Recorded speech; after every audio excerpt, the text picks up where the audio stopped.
د دغه اتفاق او اتحاد په نتیجه کې به خوشحالي راځي او چې کله خوشحالي وي نو ملک ترقي کوي. نو ورونو زما خیال دی مانځه ته هم ټیم لږ دی، موږ به پروګرام مختصر کوو. زه یو ځلې بیا د خپلو درنو مشرانو انتهایي شکریه ادا کوم چې دوی زمونږ د بازار ته راغلو، زمونږ حوصله افزایي وکړه. ډېره زیاته مهرباني سر، تھینک یو، ډېره زیاته شکریه. مختصر الفاظ بسم الله الرحمن الرحیم. ډېر زیات محترم مشرانو، کشرانو، امزولو، نن ډېر زیات خوشحاله په دې باندې چې په یو داسې ورځ باندې راغونډ شوي چې دا نن ورځ زموږ او ستاسو د ازادۍ او د خپلواکۍ ورځ ده. په دې باندې ډېر زیات خوشحاله یو.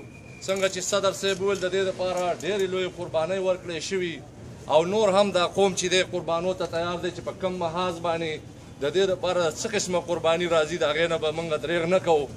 څنګه چې تاسو د بازار خبره وکړه، موږ تاسو ته داد درکوو د دې بازار مسلې په دې بازار کې چې کم تکلیفونه دي.